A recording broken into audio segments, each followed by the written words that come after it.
Hi, everybody. Welcome to the Kimberly Cloud Show. I'm your host, Kimberly Cloud. I have a very, very special guest here for the show today. Can you go ahead and announce to the world who you are and where you're calling from? Yes, my name is Kevin Dunlap. I usually go by Kevin A. Dunlap when I do anything that's published. And currently, I live in Raleigh, North Carolina, in the United States. Great. I used to live in Charlotte. What's the weather out there right now? Yes, light rain right now, which is why it's Here a little too. dark in here. Yes, here too. I wanted to know, and thank you for sharing that with me. I wanted to know about your past leading up into your present. Extensive. Well, just to go back about 20 some odd years, I moved from Wilmington, North Carolina to what I like to call a little town out west called Las Vegas, Nevada, back in 2004, January '04.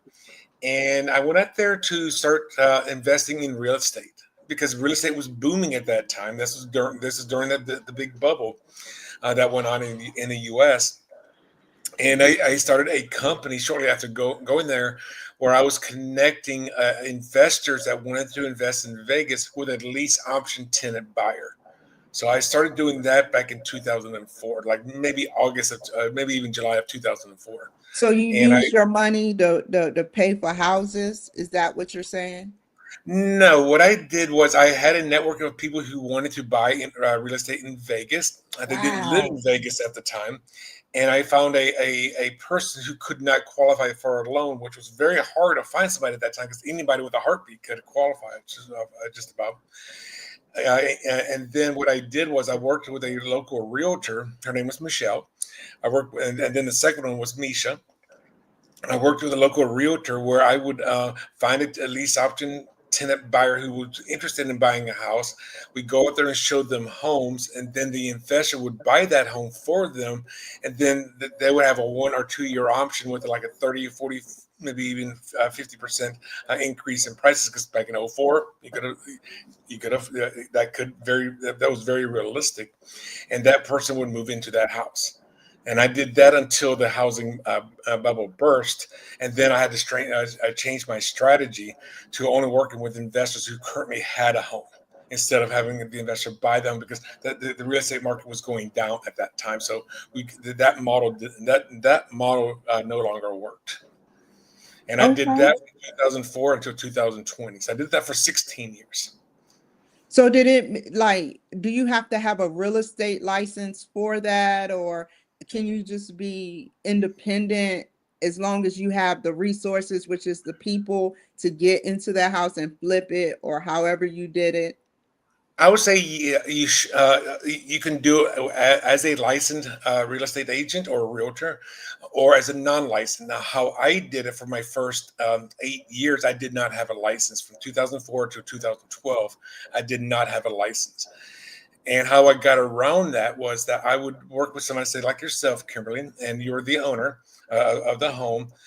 I would sign, yeah, and what I'm about to say is contradictory, but I would sign a non-exclusive pure option agreement, which basically meant a pure option agreement by default is exclusive, but I did a non-exclusive pure option agreement, which gave me an interest in that home because instead of me paying you money, instead I would give you consideration.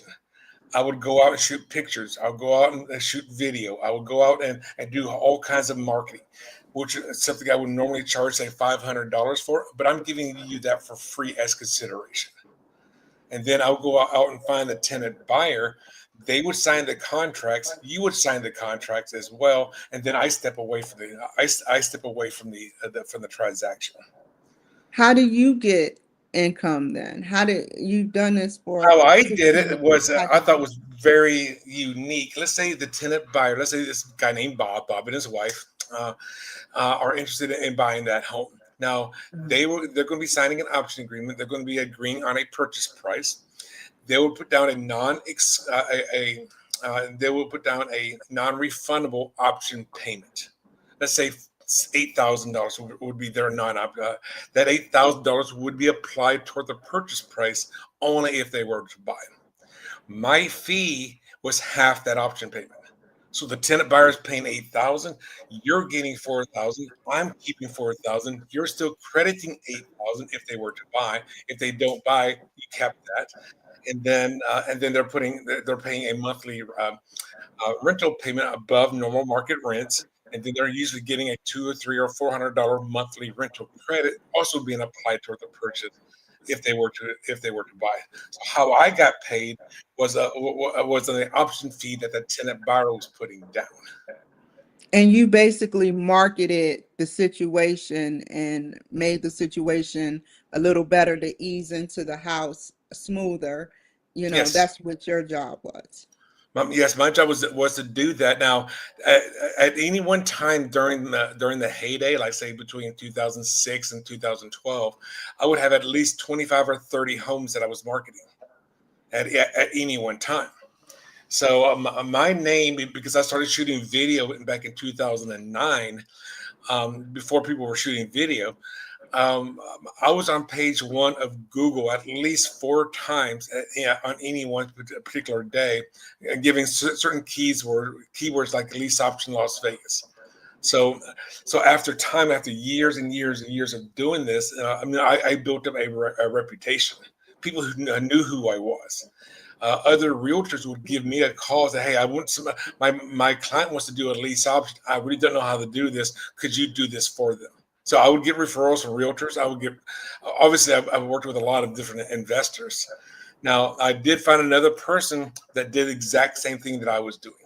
His name was Jim, and Jim and I was like, okay, he's my direct competitor because he was doing the exact same thing I was doing. I mean, it was very unique that two people were in any one town was doing something so unique. So we ended up meeting up. This was several years ago, and had a couple of beers at a place called Senior Frogs. And then I said, like, instead of us being competitors, let's be collaborators. Let me market your homes, you market my homes. I just doubled my inventory. The tenant buyers that are finding the houses through me now have more houses to choose from, and the owner of the house now has two marketing companies that specializes in lease option marketing their homes. Now, I will say this: out of the homes that we did together, I probably moved 80% of it was that me find the tenant buyer rather than Jim. So for me, and we would split the option payment that we were getting at 50-50. So instead of being direct competitors, we became collaborators. That And is excellent. Yeah, that's I one of have the a things I question. preach in my when I was a business coach, was like, don't look at your competition as competition. How can you support each other in a win-win situation? Exactly. Yes, yeah, you were rolling.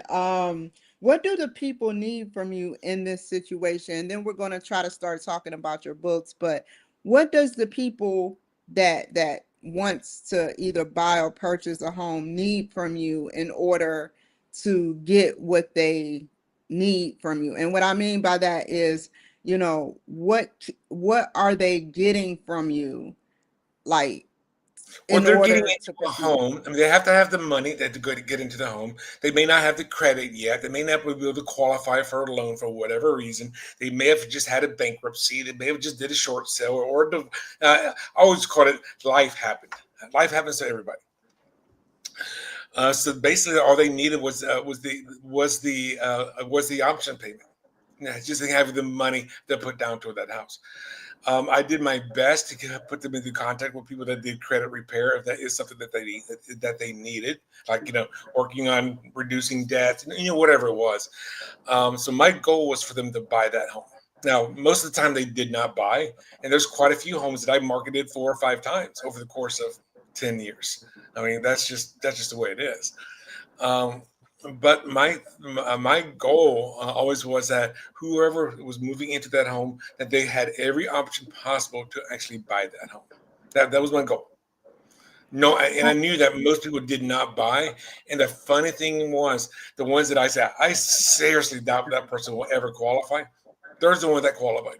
The ones that like, hey, I'm a doctor, blah blah blah. This is most the guarantee. 6 months later, they're getting evicted for non-payment. So Wow. you can never judge anybody about that situation. How did you personally market? What did you do? Okay, this is going to sound very old school. Okay, so this, 'cause this was years ago, is that I would go shoot video of the home. Mm. I had a web page. It was called TridentInvestmentsLLC.com. And if you go to the Wayback Machine, you can actually see, because right now it doesn't exist. But if you were to go to the Wayback Machine and look at my page in the past, you will see it. Is that I had my page and I had a marketing page where all of my homes were on there. Now, each house would have their own little clickable link that would take them to another page that will have 8 pictures, will have a video, would have all the details, the school zones. I mean, basically everything you needed to know about that house. Now, this is the one thing I did, and I think this is what really helped with people building the trust in me. On my main marketing page, if you were to go to say if I have 20 homes on there, they're all going to be horizontal, white, and with very basic features with a link going to the marketing page. If it was white, which is it's a standard background, that means that house has been on my website for more than a week. If I highlighted it with green, then that meant that there was a price change. Either the purchase price went down, the option payment went down, the rent credit change, some kind of price change occurred. If it was pink, that means it was under contract. If it was red, that means it had sold within the last 2 weeks. And if it was yellow, that means this is a brand new listing. So, Kimberly, you could be going to my website today on a Monday, and then you come back on a Thursday, and you'll see the things that have changed colors. So my website was very, very active. And one of the things about having an active website means your SEO is going to be is going to be strongly affected in a positive way. Because if you just go build a website and don't touch it for 5 years, Google's going to think that business or that website is no longer valid. But mine was being updated almost on a daily basis. Plus, I shot YouTube videos, and I'll put the YouTube videos on YouTube, obviously, with a backlink going to my website. So again, I'm getting that. This is why I've got a number one page one on Google, because of all the backlinks going on. My website going to the marketing page, and the marketing page going to YouTube, the YouTube coming back to my website. So it was all this kind of circular links going on, and it was very, very active. That's why I was ranked for several years on page one, was because of that. Now you may say, where did I find my clients? Don't do what I'm doing right now. Don't follow what I'm doing right now as to the website that I used. But my number one go-to website at that time, remember this is 04 to 16, was Craigslist. Yeah, Craigslist was popular back in the day. Yeah. Back Yeah. then, it was very popular. And how I got now with Craigslist, and again, you should be using things like Redfin or some of these other sites. But with Craigslist, if you put an ad onto Craigslist, you cannot repost that same ad for 48 hours. Okay, that's that was just a thing with them. So I did a workaround. Let's say if I got 123 Main Street, I would go ahead and create a Craigslist ad for it. I'll go and create a second Craigslist ad for it. I'll go and create a third Craigslist ad for that one particular ad. I'm just moving things around and rewording some stuff or whatever. And therefore, so I didn't have to worry about, did I repost that ad at 10 a.m. this morning? I got to wait to 10:01 2 days from now. Like, well, I have 3 ads going on. So that's a 72-hour window. So I didn't have to worry about the time of day that I was posting. So I was just reposting the same ads over and over and over again. So each house had 3 ads, 3 unique ads for it. That way I could do the repost typically on the third day, which beat the 48-hour window that Craigslist had as a restriction. And I did that for all of my houses. So if I had 20 houses going on at any one time, I had 20 ads per day going on Craigslist. Wow, that is pretty cool. That is hard work and dedication. And that's why you outshined them, you know. Thank you Well, for I was the sharing least that. option guy. I mean, there was three of us that did it in Vegas. Jim and I were the main two, and there was another guy who was a realtor. He did a lot of owner will carry at Lease Options. His name was David, and I worked with him. I marketed most of. When I saw David put his when I was a realtor, I saw David added an extra house onto the MLS. If that house was vacant, I automatically went and created my own advertising campaign for it. He knew that we were that I would that I'm looking for somebody to do that creative financing. So that's why I became the go-to guy for that. Well said. Can you tell me now about your books? Tell me everything. Well, at the time of this recording, I have 6 books that have been published. I have a 7th book that's about to be published. My very first book, I would go and show it to you. It was called, guess what? Lease Options Made Easy by Kevin A. Dunlap. So I wrote this in 2014. It was published in January 2015, just to show that I was credible as to what I was doing at that time. Because one of the things I realized so many years ago, that by creating and by being an author of a book gives you automatic authority on a particular subject, assuming it's good content. If it's bad content, it's going to hurt you. But the thing is, I learned that the word author is derived from the word authority. So if I wanted to be an authority on a subject, I needed to write a book on it. So when I wrote this book, I started speaking at different real estate investor associations, or REIAs as they call them. There was like 8 or 9 of them in Vegas at that time, and I spoke at all of them at least once, if not twice. I remember the very first talk I gave. It was at a REIA. I forget the guy's name. That was the founder. He was a mortgage lender. And he said, yeah, I would like to have you give a talk. We usually have like 30 or 40 people show up at this event. The room capacity was like 45 people. I think I had nearly 70 people show up. I mean, we had the whole room full, and then the adjoining room was full for people they can't even see. Peeking ahead. I mean, it was a sellout crowd, and Real I estate remember that made day. Like, easy.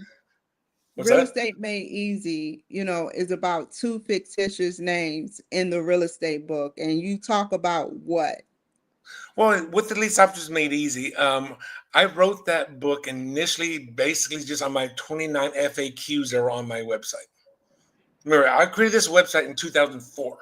So this is before AI, this is before any of that other stuff. And I had like 29 questions. I actually shot 29 videos answering each question. Now, each video is probably only 45 seconds long. Yeah, this is only so much you can do on FAQ. And I wrote the book based upon that. And I was motivated because I had a friend of mine. Her name was Kathleen, and she had just self-published a book. And I was like, she was my motivation. So I wrote the book. And after I wrote the FAQs into a book, I realized this was by far the most boring thing I've ever written or seen, or whatever. It was just outright just gag me with a spoon, boring. So I decided, how can I make this more interesting? And I said, well, this is a book that's a fictional piece, but let me go and create 2 characters, a Peggy and a Roger, that are looking to buy a house, but they both have bad credit. And now I can actually have 2 different perspectives on the same subject. They can question each other. They can do whatever. So my fictional book, my nonfiction book became a fictional book. So I've got so it's like, yeah, that's the only way that I could see how to make it interesting. Now, again, my name is Kevin A. Dunlap. We've got the A in the middle there. Another person that's in this book is a guy by the name of Anthony, which is my middle name. And he's the investor that gives them a third perspective on it. The owners, the perspective of an investor.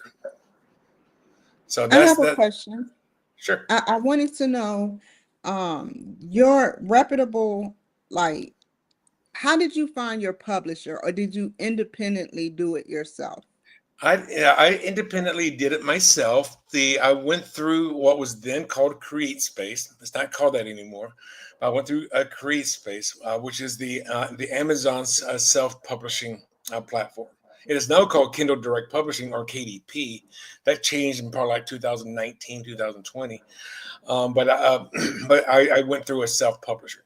Now, there's a lot of self-publishing companies out there right now that can assist you in writing a book, like Barnes and Noble and Books a Million and Lulu, and there's just so many of them out there. But the biggest player in the game is KDP, or KDP.com, which is where you can self-publish your own book. But there Okay. are a lot of things that do go into self-publishing, and a lot of people don't think about. Is going to be cover design.